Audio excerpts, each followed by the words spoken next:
guys, it's Miss Nelson. So today you guys are going to be doing notes over rates with tables and scale factor.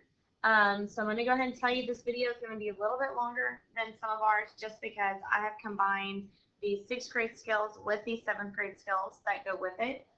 So we're going to start with the 6th grade skills, and then the later examples you're going to see we're going to extend it into the 7th grade level so that y'all can see how those relationships start forming when we talk about 7th grade curriculum.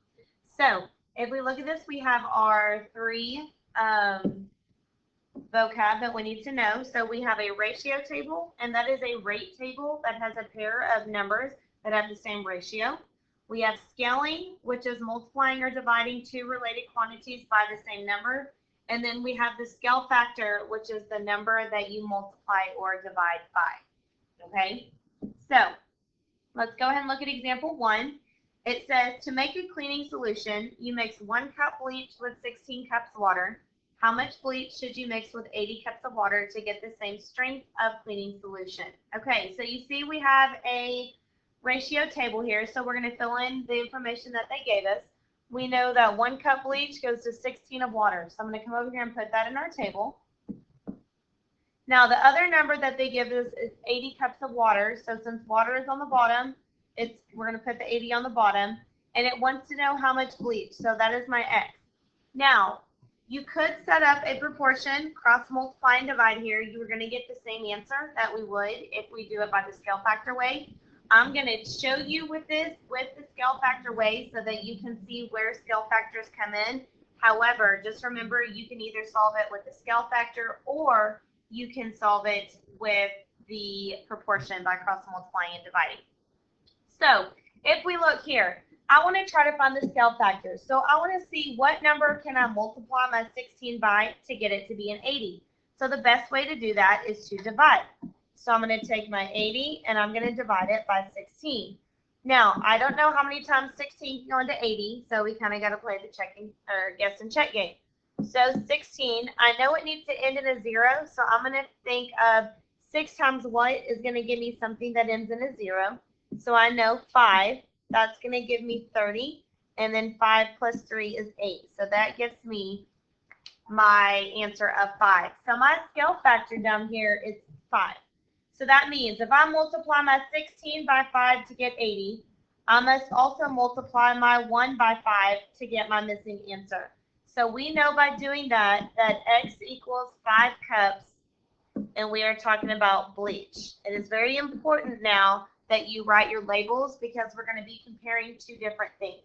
Okay? All right, let's look at example 2. A lasagna recipe that serves 6 people calls for 1 pound of pasta, 1.5 pounds of meat, 2 cups of cheese, and 2 cups of salt.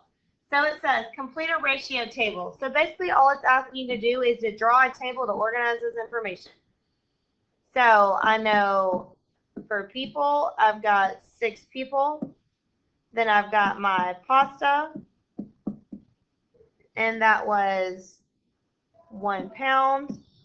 I have got my meat, that was 1.5 pounds. I've got my cheese, I'm going to abbreviate that because I can't fit it all in there, that's 2. And I have my sauce, and that is also 2. Okay, so that is a ratio table. We're just setting it up and we're going to compare it. Now B says, how much of each ingredient would you need to make an identical recipe that serves 18 people?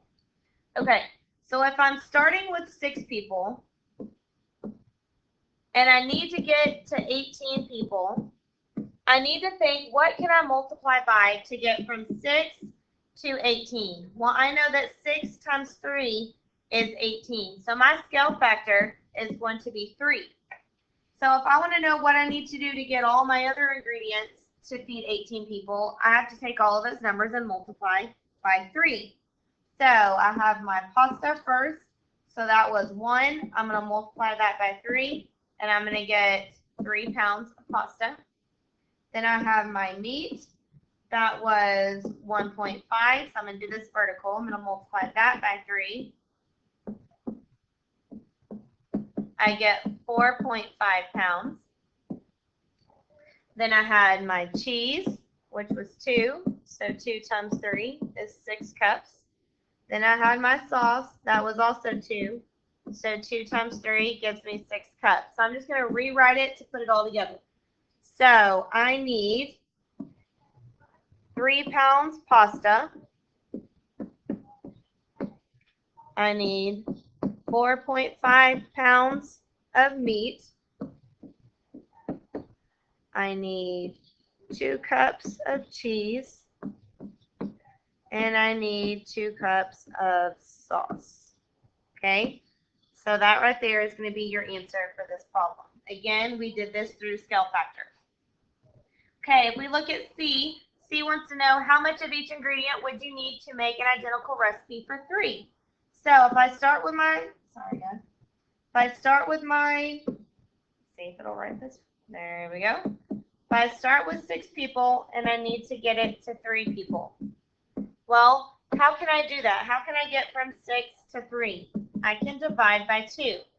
So dividing by 2 is going to be my scale factor. That is also the same thing as multiplying it by 1/2. Because remember, dividing by 2 and 1/2, those are our reciprocals that we're bringing in. But because we're dealing with whole numbers and 1 decimal, I think it's just going to be easier to just go ahead and divide instead of multiplying by 1/2. So let's start with our pasta. I have 1, and I'm going to divide it by 2. Well, 1 divided by 2 is going to be 1/2.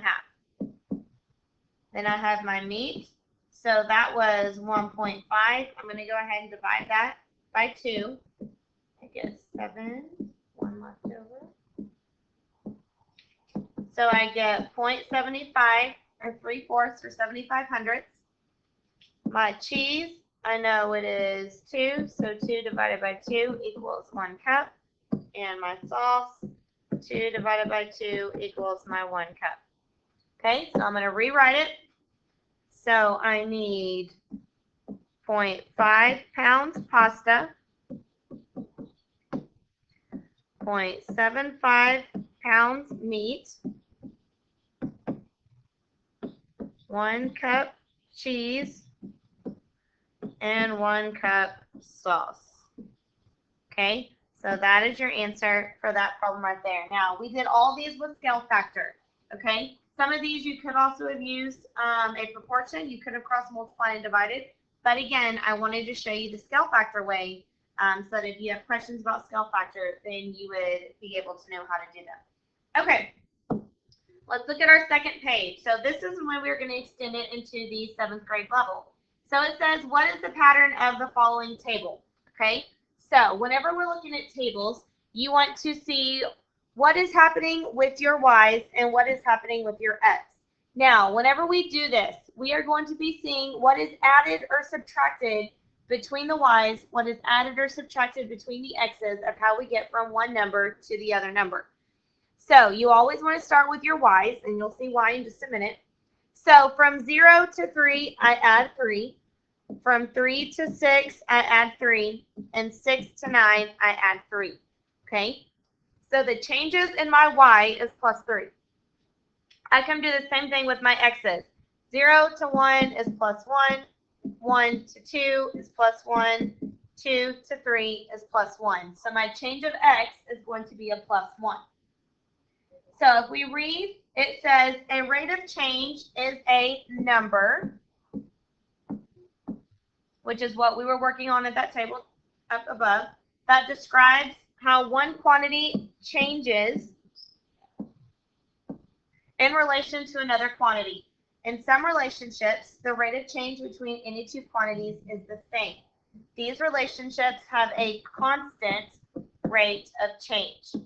Okay, so now we're talking about rate of change and a constant rate of change. So if a table has 0, 0 in it as a point, meaning if I write them in a point, it would be 0, 0 on the grid, then the table is proportional. And what that means is, that means that the entire time the relationship stays the same. No matter how high or how low I go, the relationship is going to remain constant.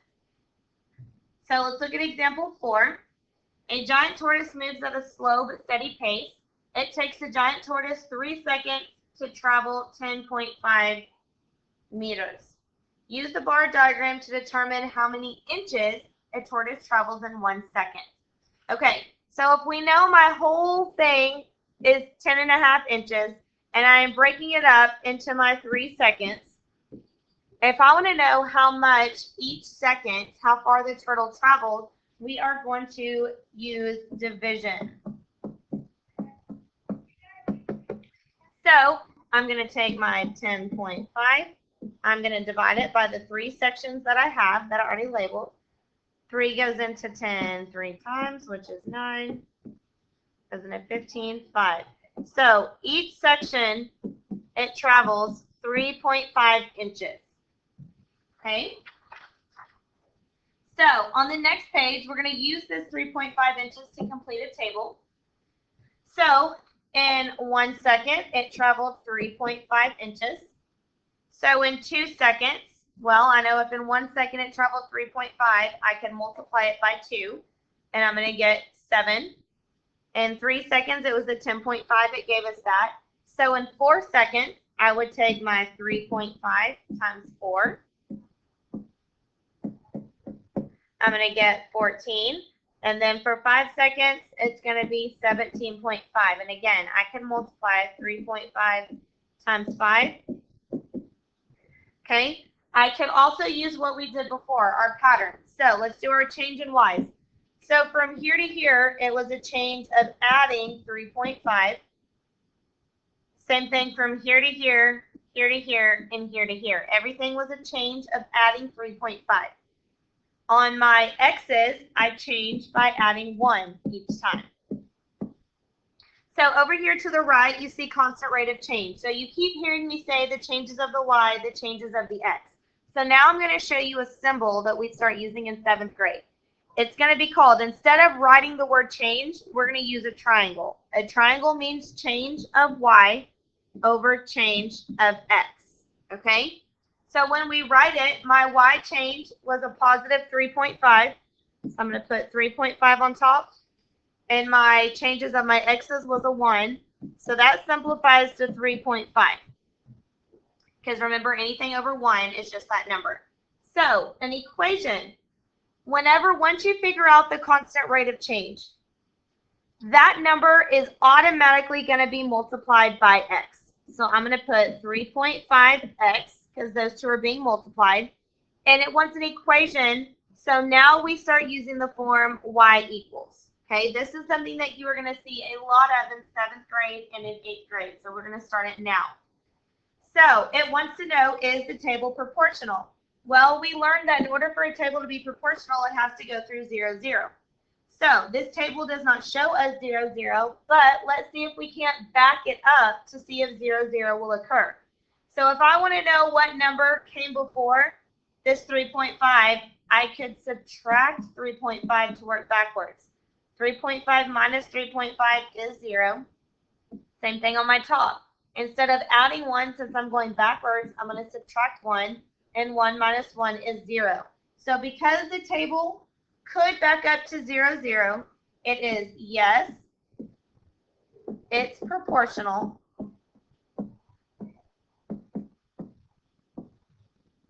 Because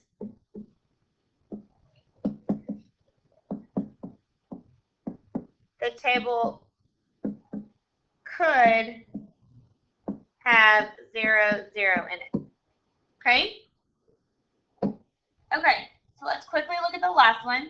It says the table shows the number of miles Claire drove using information to find the constant rate of change in miles per hour. So this time it fills in the table. So we're going to do our changes. My x's are adding 2 each time. Now my y's, to get from 130 to 260, I add 130.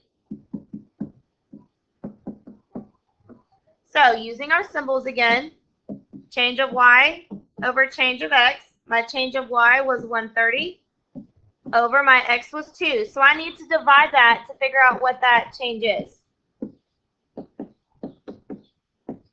So my rate of change is going to be 65. So my equation, y equals 65x, and it asks us a question of what is the constant rate of change? Well, we knew from reading it wanted it in miles per hour, so 65 miles per hour. Okay, so I hope you guys understand this. I want you to try questions 1 and 2 on your last page. There's the bell. I want you to try questions 1 and 2, and we're going to go over them next time we have class. Bye.